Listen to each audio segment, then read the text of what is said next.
hayo arday baana hayo ubaxii waddankaana hayo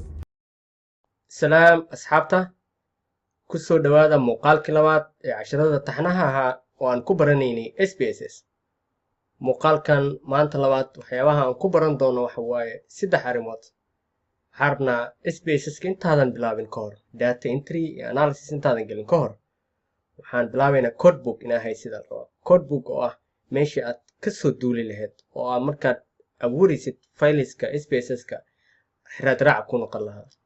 waxaan kaloo baranaynaa variable setup sida loogu sameeyo SPSS. waxaan kaloo baranaynaa qodob muhiim ah oo qof kasta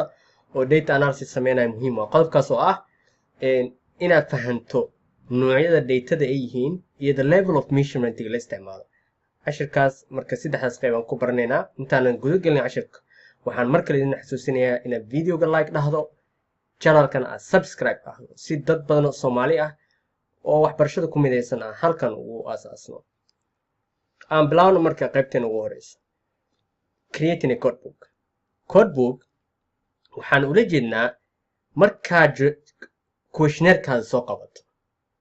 questionnaire-kaada wuxuu ku qoran yahay luqad oo bini aadamku fahmi karo, laakiin markaad rabtid inaad SPSS aad u bedesho luqadaasi oo human language-ka ah ma fahmayo SPSS-ka because SPSS-ku waa software ku base garaysan computer language. therefore luqadaasi waa inaa u bedeshaa computer language code ahaan inaa u dhisan waayo. marka buugga codebook waxaa laga wadaa book code garaysan oo questionnaire-keena ku dhisan. marka qaybtaas waa qaybta ugu horeysa. marka abuuraysid maxaa muhiim ah, waxaan idin tusaa marka koow questionnaire-keyga. tusaale ahaan this is my questionnaire, wuxuuna ku qoran yahay human language sida aragtaan. waxaan rabnaa marka inaan abuurno codebook se u abuureynaa. waxaan raacaynaa tilaabooyinka meesha noogu qoran. number 1 waxaan sameynaynaa underline the important keywords. ereyada ugu muhiimsan jumlo kasto hal erey ka underline garay, ereygaasoo u noqon doono sumad su-aashaas. su-aal walba su-aalahaada ka mid ah hal erey ka baxso sumad garayso. tusaale ahaan haddaa xirkaad waxaan haystaa oo kale kala soo qaad su-aashan oo kale aaday u dheertahay. tusaale ahaan su-aashan oo kale way dheertahay soo maaha. su-aashan saan u dheer,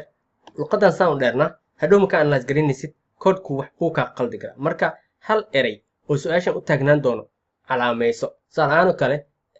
ereygan had waxaan dhehaynaa wuxuu u taagan yahay su-aashan. marka meel walba su-aashaan rabna inaan analyze garaysano ereygana hadhow dooran doonaa. marka muhiimadda waxa waaye questionnaire-kaada inta tagto erey ka dooro oo u taagnaan doono su-aal kastoo ka mid ah questionnaire-kaada. waa qaybta koowaad. qaybta labaad, assign a number to every question item. su-aal kasto qaybo questionnaire-kaada u kala qaybsanaya soo maaha. qayb kasto numberaan ku assign garaynaynaa. qodobka muhiimka kale oo in ogaata la rabo waxa waaye we will deal every question item as a variable. marka SPSS laga hadlaayo su-aal kasto waxaan ula macaamilaynaa inay variable tahay because waa kala saari doonaa. marka qaybtaas waa theory ahaan. marka waxaa suuragal inaa si fiican u fahmayso. waa sameynaa marka hadda codebook aan sameynaa ku base garaysan questionnaire-kan. hadhowna adina waxaa laga rabaa inaad codebook samaysid ku base garaysan questionnaire-kaada adoo raacaysid tilaabooyinka haddaan samayn doono. file cusub noo fur. failkan cusub wax yar uun aan iska dhahno it's little bit format. waxaan dhahaynaa codebook y bold ka dhig soo weynaysi. okay centerken fartan kale noo celi. okay questionnaire-keen noo celi. waxaan dhahaynaa questionnaire-keen meeqa qayb ka kooban yahay u fiirsiya la socya. waxaan qaybta koowaad gender waay. okay questionnaire-keena gender waxaan dhahnay dayti wax kasta oo qayb questionnaire-ka kamid hoos yimaada numberku asaan garay si hadhow numberkaas iyo analysis-ka hadhow iskugu xirto oona ku fudaayna wax analyze garayso. tusaale ahaan oo kale waxaan dhahaynaa meel walba aan ku aragno male waxaa u taagnaan doono numberka 1. meel walba ku aragnana female waxaa u taagnaan doona hadhow numberka 2. this is wax waaye gender. hoosa ka xariiqno kuwana tab baxno si hadhow aysan waxdan iskugu darsanin. qaybta labaad maxaa noo ahaa? waxaa noo ah age ka soo qaad inta imaa age ka haddana maxaa dhahaynaa kuwan tusaalahaan sida aan hadda isticmaalno waxaan dhehnaa wixii ka hooseeya 20 sano waxaa u taagan nambarka koowaad farta waa yartahay laakiin dhib ma laha isla muhiimad waxa waaye inaad fahmaysaan wax wada waxaan wax wadaa qayb kasto wixii hoos yimaado soo qaad mid kastana number ku attach garay hadda qaybta kale ku xigta waaye 20 ilaa iyo 30 waxaa u taagnaan doono numberka labaad waxaan kaloo dhahaynaa 31 ilaa iyo 40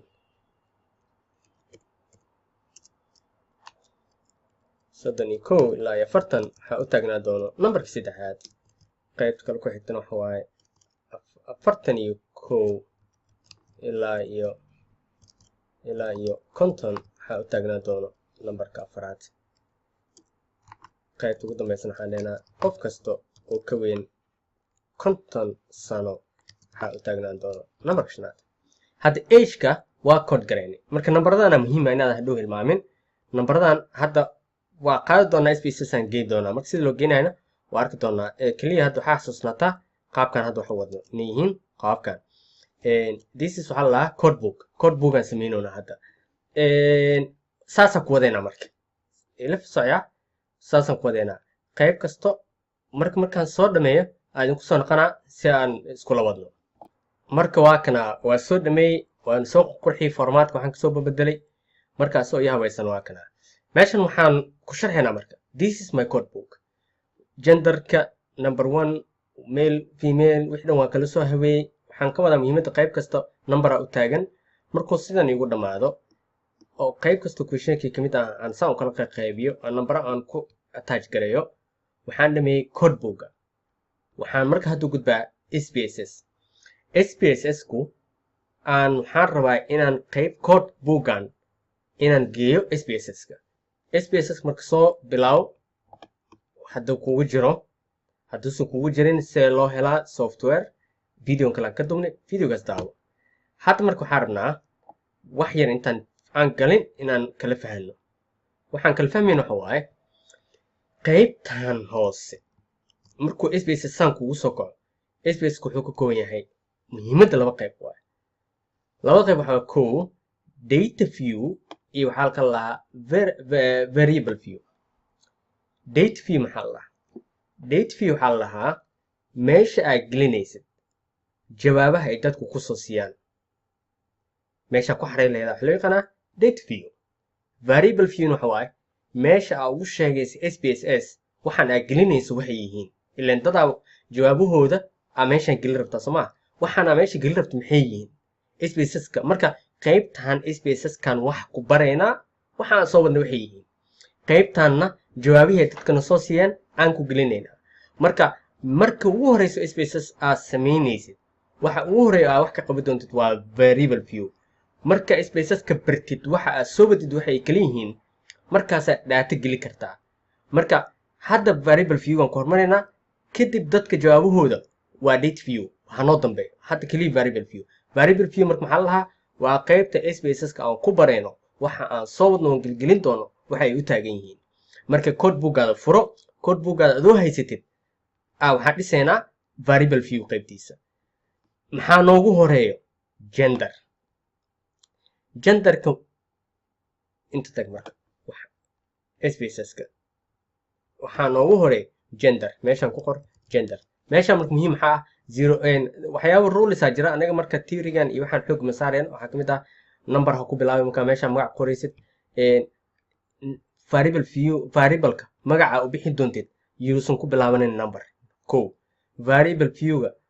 magaca u bixin doontid yuusan space u dhexeynin tusaale ahaan gender tusaale ahaan su-aasha tooskeed meeshaan ha ku weydiin dadka dhihin what is your gender haddaa saas dhahayd SPSS marka wuxuu ku dhahaa no variable name waxaa ku jiro illegal character meeshaan ku jiro maxaa illegal character-ka space-ka waaye marka meeshaan shuruucdaas iska ilaali marka waa sababta aan ku dhahay dayti su'aal kasto hal erey keyword oo ku aqoonsatid u samayso saasay ahayd marka hadda waa kana tusaale ahaan gender waxaan ku aqoonsanaynaa ereyga gender ah marka riix tab intaan kale saa ku dhamaystiray marka qaybahan kale aan waxaa u muhiimsan labelka kow aan isla fahnaya qaybaha la rabo inaad xoogga saarto waxa waaye typeka nooca uu yahay waxaan tusaale ahaan hadda anaga genderka qofku wuxuu u yahay maxaa waaye numberaan siin doonaa 1 haddoo doorto maxaa waaye qofkaas waa male hadduu 2 doortana waa female therefore xogta nooca isticmaali doono it's a numeric gender waa numeric sidiisan ku dhaafi karnaa qodobka labaad waxa waaye labelkan waxa waaye hadhow haddii lacala uu waxaan waa ku wareeri kartaa mugta ilaa waa soo gagaabays waxaa ka dhumi karo waxaan wixii aad ka waday ilaa hadhow haddii inta kugu bataan 100 variable meesha aad ku qortid waxaa kala garashadooda hadhow iska kaa dhex wareeri doonto therefore labelka waxaa loogu talgalay su-aasha aad dadkan weydiisay questionnaire-kaada ku qorneyd si toos ah inta ugu qor si hadhow aa u aqoonsato wuxuu waxaan u taagnaa tusaale ahaan genderka waxaan dhahaynaa dadka waxaan weydiinay what is your gender that was our question waxaad taa meeshaan ku qori kartaa oo faahfaahsan oo waxaan caddeenay therefore hadda markaa fiirsatid aniga hadday iga wareerto oo is dhaho talow maxaa ka waday waxaan genderkan maxaa ka waday waxaan tagaa qaybtan oo labelka ah sharaxaadan meeshaasan ka arkaa misla fahnalaas meesha sidaasaan ugu gudubno sidoo kale waxaa kaloo muhiim ah valueska hadda waxaan soo sheegnay maxaa muhiim ahaa kow markaa variableka qorto waxaa tagay typeka iska fiiri labelkana iska fiiri kan saddexaad muhiimka waxa waaye value maxaa laga wadaa dadka questionnaire-kaada waxa ay doorteen muxuu ahaa inta ku bar SPSS-ka marka hadda SPSS-kan barayna waxaan dhahaynaa qaybta value-ga tag click c waxbaa furmi doona waxaan dhahaynaa dadka aan questionnaire ka siinay hadday hal doortaan waxay ka wadaan inay male yihiin hal waxay u taagan tahay marka male ku dardhay add waxaan dhahaa labo value-ga labo qofka doorto label wuxuu u taagan yahay qofkaas inuu yahay female okay hadda marka waxaan barnay SPSS-ka value-gu leeyahay gender sidaasoo kale variableska soo socdana sidaasaa laga rabaa inaa u kala bartid maxaa kaloo muhiim ah waxaa muhiim ah qofkii lacala dhaho aniga I don't want inaan dar sheego waxa aan ahay ama qofkii ka tago hilmaamo see ula macaamilaya that is missing qaybtiisa waay missing qaybtiisa number 99 la iska dhahno that number ama 999 because suuragalnimada qof jira 999 sano inuu meeshan ka qayb qaato logic maaho therefore numberkaasi ma ka qasmi karo muhiimadda waxa waa missing value number waxaa meeshan gelisaa oo aysan suurtagal ahayn dadku inay doortaan hadhow marka qofkii hilmaamo qayb ka mid ah questionnaire-kaada genderka qofkii hilmaamo numberkan inta aad gelisid hadhow geli doontaa qaybta uu ka tagay qofkii ma fahantaata marka that one meeshiisa hanoo taagnaada maxaa kaloo muhiim ah qaybta noo dhiman hal wax bisa muhiimka halkaas waxna maxaa waaye waa the measurement waay the measurement waa waxa ugu muhiimsan ee maanta cashirkeenu ku saabsan yahay haddaa fahanta measurementgan cashirkan wax fiican aa ka faa'iiday marka variablekaas kaas ay dambe marka maadaama muhiim yahay qaybta dambe video aan ku sharxaynaa hadda waxaan aadaynaa hal waxaan dhamaynay code bookgan anagoo isticmaalayno waxaan dhamaynay gender waxaa haddana waxay age saasaa waday marka hadda agekan ku daraa kadib kuwan kale video waa boos garaynaa waa soo dhamaystiraa kadib waa isla soconaynaa agekan ku darno agekan qaadaynaa aan isla soconayaa age inta aan dhigno maxaa riixa haye maxaa riixa shay yes maxaa riixa tab darix xogtaas ay dhamaystay qodobka kale muhiimka ayaa xasuusta ku xigi kan waa labelka maxuu sheegaa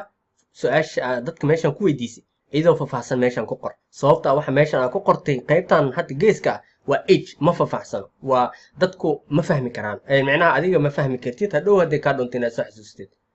hadda waxaas dhehe waa fahmi karaa age lin ka waday waa run like su-aalaha hadhow imaan doon qaybaha dambe aad arki doontiin oo muhiim tahay inaad label u samaysid because waa iska kaa dhex qasmi doonaan marka isla socono labelka is very important waxaan dhahaynaa marka dadku what is your age su-aasheen taasi ahayd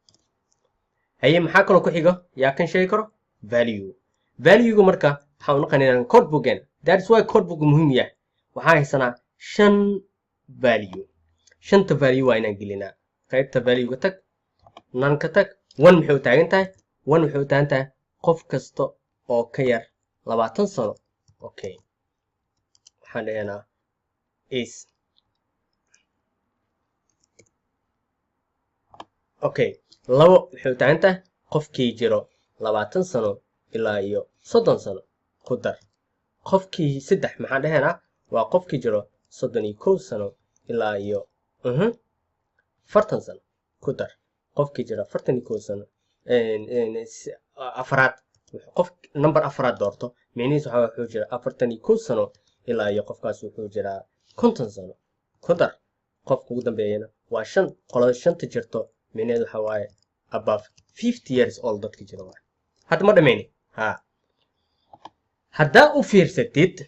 nambarada fiiri markaa gelinay wuxuu dhahay wuxuu raacsiiyay decimal meesha raacsiin waa mujidin 1.2 marka waxaas waxa waaye nambaro decimalka daartina iska ritid meeshan oo waxaa tagaysaa decimalka 0 ka dhigayna bis 0 and this one same as 0 therefore hadda daa u tagtid nambarada dadki meeqa waa ka there is no 0 hadda mujidin hadda marka videogan bows adinka dhahaa waxaan soo dhammaystiraa code bookgeyga dhan xogta ku taala waxaan soo gelinaa meeshan kadibna sharxaadda meeshan kasii wadaynaa waa soo dhameeyey wow mujida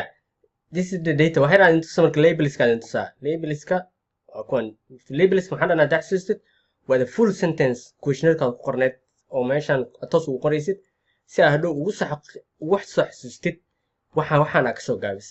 marka hadda marka wixii dhan waa soo dhammaystiray like qayb aan soo dhammaystirnaa jirto si aan idin tuso marka okay questionnaire-keyga haddaa i celisaan let me show you something questionnaire-keyga haddaa i celisaan kuwan way kala duwanaayeen soo maah su-aalahan way kala duwanaayeen haa su-aal kasta nooceed laakiin haddaa u fiiristid su-aalahan qaybaha dambe dhan oo likert scale-ka hal scale wada isticmaalayaan kulli mujida markay saas tahay oo SBS kala joogo waxaa muhiim ah su-aasha meesha ay ka bilaabanaysaa fiirine meesha ay ka bilaabanayso su-aasha ay howshaas ka bilaabanayso waa ahead a lot about e-commerce su-aasha ay ka bilaabanayso markaa fiirsid ilaa su-aasha ay ugu dambayso oo kulligooda isku nooc ahaa fiirine kadib waxaa samaynaysaa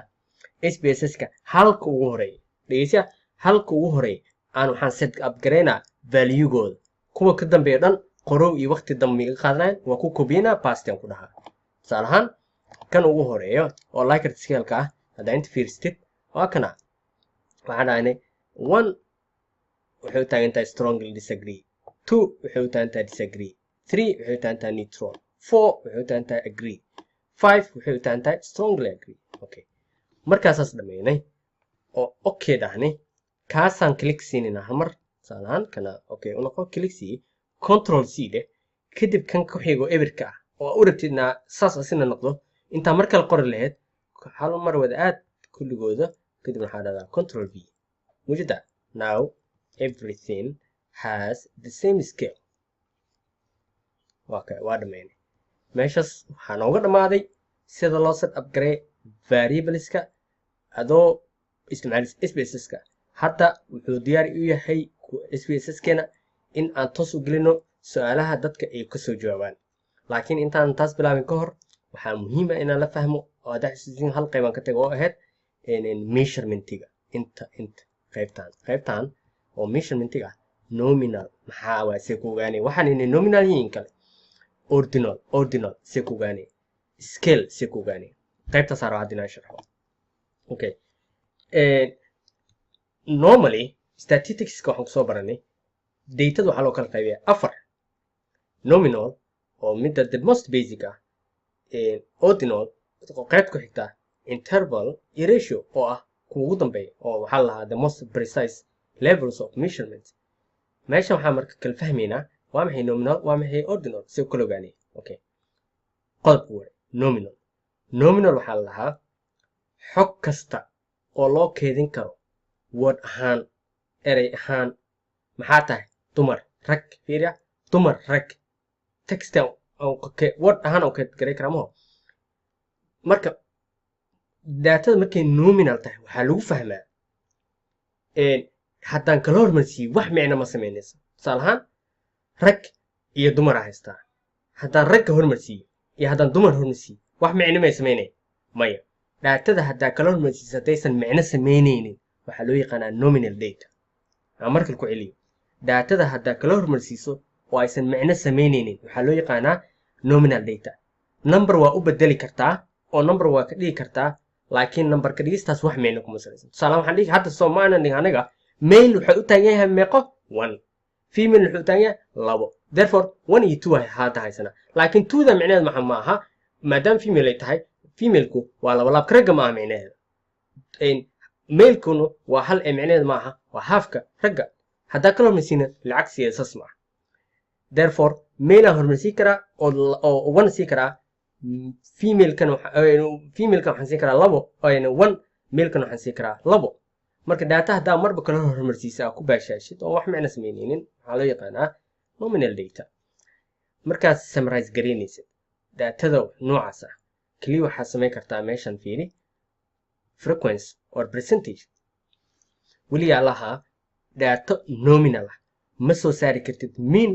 iyo average value wax loo yaqaan because wax micno ma samaynayo tusaalahaan haddaa dhacdo wixii rag aan haysto iyo wixii dumar isku dar meankooda waa meeqo what does it mean? It doesn't make any sense, right? So datada nominalka ah muhiimadeeda hadkaas waa marka hadda da question kan noo celisid su'aalaad ay weydiinaa anoo idinka qarnaa idinka ay weydiinaa qaybtan gender ma nominala mis waa kuwa wax kale aan fahmin gender wuxuu ka kooban yahay male iyo female hadda kala hormarsiiyo wax micno ma ay sameynaa maya therefore it's nominal okay qaybta kale sharx marka oo loo yaqaana ordinal waa sida hadda waay laakiin waxaan dhahaynaa kala hormarnaanshuhu oo kala hor ama kala horeyntu micno leeyahay tusaale ahaan educationka dadku qofna bachelor oo haystaa qofna master oo haystaa qof doctor oo haystaa qof PhD marka are they the same level no daatadu marka hadhow qofka masterka ah kama hormarin kartid qofka PhD da qofka dugsiga sare ahna ma dhihi kartid waa inuu wuxuu ka horeeyaa qofka masterka ah therefore datada noocaas ah oo haddii la kala hormarsiin micno samaynayso waxaa loo yaqaanaa ordinal isla fahmayna laakiin meeshan wax yaraa sheegno kala horeyntan waa micno samaynaya laakiin farqi u dhexeeya qayb kasta ma caddo tusaale ahaan waxaan dhahnay Likert scale markii la isticmaalayo waxaan dhahnay adaa waxaan ku weydiiyey tusaale ahaan ma ku faraxsan tahay hanaanka ay hadda wax ugu socdaan waxbarashadaada tusaale jaamacada dhigta ama jaamacadaadu macallimiinta wax ka dhigo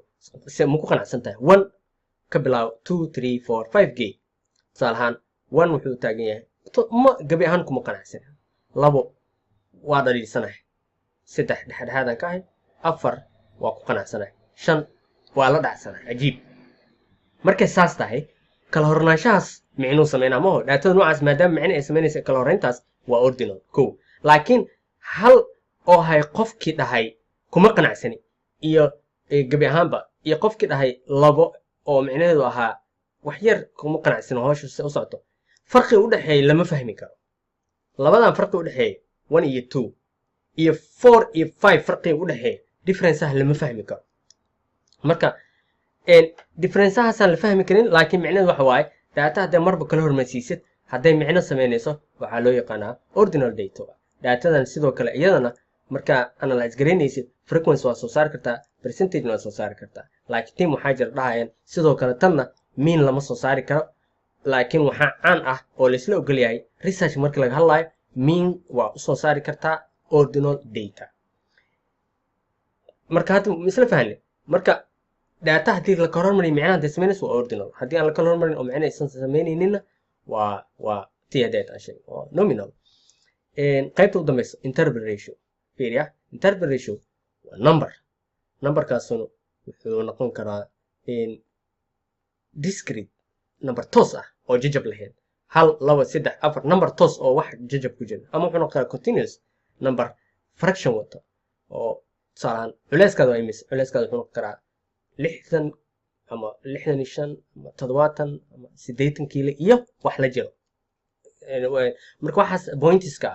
ah waxa la continuous data waa interval ratio marka muhiimadda aan sheegay meeshan qofku age-kiisu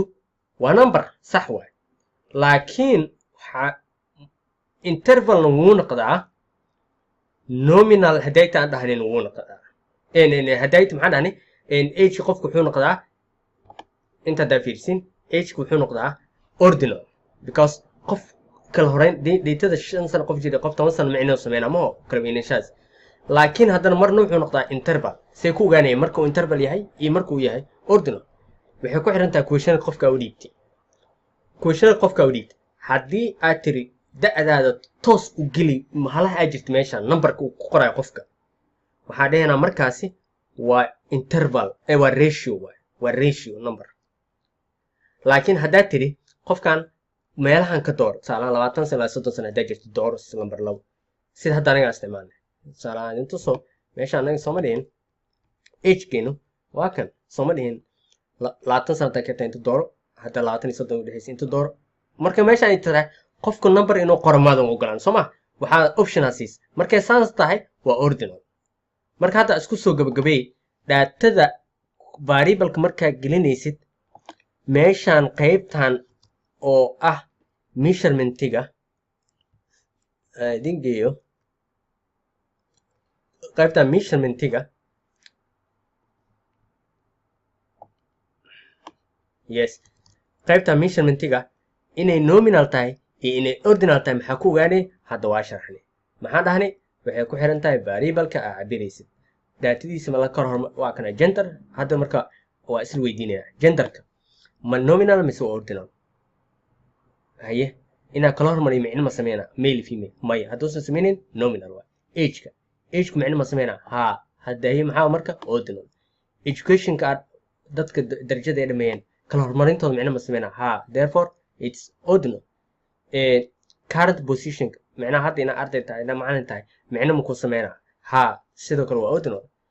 marka daatada waa qaabkaas marka hadda waxaan rajeynaa inaan isla fahanay qaabkaas waxaan idinkaga tagaa hal assignment oo ah qofaa questionnaire kuu keenay wuxuu ku dhacay questionka igu buuxi questionnaire-kiisa waxaa ku jirta hal su'aal su'aashaasna waxa waaye color-ka nuucee u jeceshaha lagu dhahay qofkaasi markaa wuxuu ku siiyey 4 option cagaar jaalo gaduud iyo blue marka waxaan kaa rabaa su'aasheeda waxa waaye daatada noocan ah qofka color-ka ku kala siiyey ma nominala ma ordinala ma interval ma ratio waxay taa lagaa rabaa marka videogan maanta intaasoo ku egyahay cashirkana ku xigana waxaan ku baran doonaa sida daatada loo geliyo data cleanup loo sameeyo I hope inuu cashir faa'iido lahaa commentigiini su-aasha ku saabsanna waa sugayaa haddii ay tahay markii ugu horreysay aad channelkan muuqaal ka daawato waxaan kaa codsanayaa inaad riixdo subscribe si aad qayb ugu noqoto bulshada aan halkan ku dhisayno haddiise aad doonayso in fariim ahaan aad u hesho had iyo jeer wixii aan ku soo kordhino channelkan waxaad riixi kartaa sumad u eg gambaleelka ee ku taalla dhanka midig ee subscribe mahadsanid